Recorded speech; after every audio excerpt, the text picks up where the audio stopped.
Hi everyone, Canoopsy here, and last week Samsung brought me to an undisclosed secret warehouse location to show off the new Galaxy S20, S20 Plus, and S20 Ultra.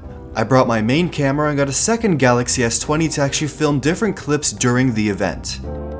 So besides being my hands-on and first look at the S20 series, this is also kind of an unofficial DSLR versus S20 camera test.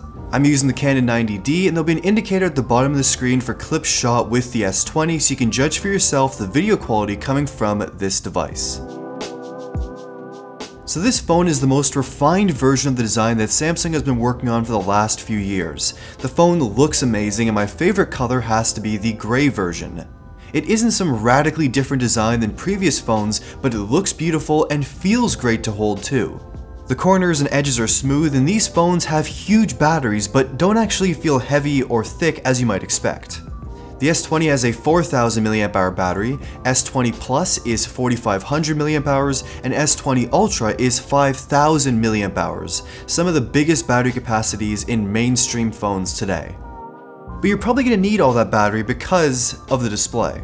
The S20 has a 6.2-inch display, S20 Plus 6.7, and S20 Ultra 6.9 inches, although it doesn't really feel like that big of a phone in my opinion. All the displays are 1440p, they have a 20:9 aspect ratio, and here's the big deal, they're 120Hz and AMOLED.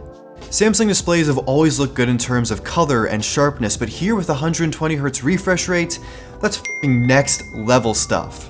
And the display is basically seamless. The radiuses are super rounded this year, and the curved edges that pissed many people off, including myself on previous models, are less curved, so accidental presses are definitely less likely. You just have a little selfie hole punch in the top middle of the phone, a tiny chin at the bottom, and an in-display ultrasonic fingerprint scanner, which Samsung told us is basically the same as last year. So whether you loved it or you hated it, it's still there. Combining that high refresh rate with 12GB of RAM standard on all models and 16GB of RAM on the top-end Ultra model and the Snapdragon 865 processor, this is the smoothest feeling Samsung phone and probably the fastest phone period that I've ever used.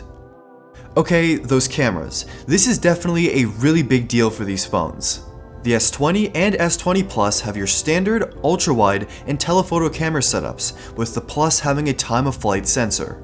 The S20 Ultra also has all those cameras, but the main sensor is 108 megapixels, which is crazy. And the other big deal here is the 100 times space zoom camera, as they're calling it.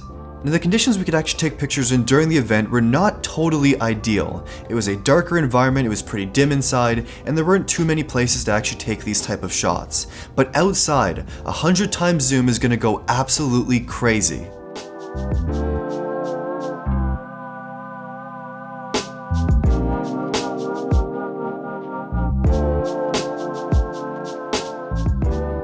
And for all those stalkers out there, forget the P30 Pro, this is the phone you need.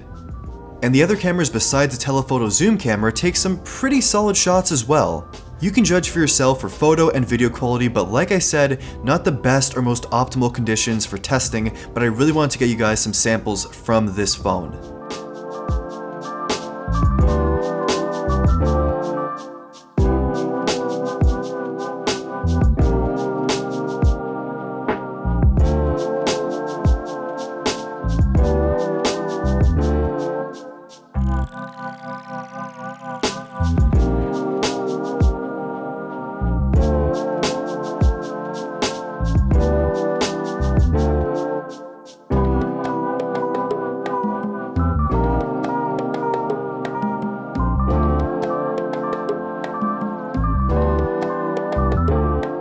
Oh, and this phone actually records 8K video, that's right, 8K video at 30 frames per second.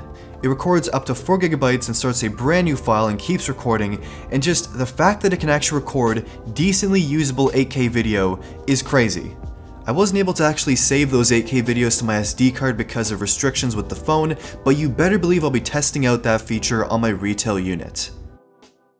Okay, I think Samsung kind of finally made their perfect phone. Besides the software, which some people love and some people hate, everything about this phone is just kind of the best. An incredibly versatile overkill camera system, gorgeous design and display, performance at the top of the charts, there's just so much here. But one of the problems, if not the only problem, is the pricing.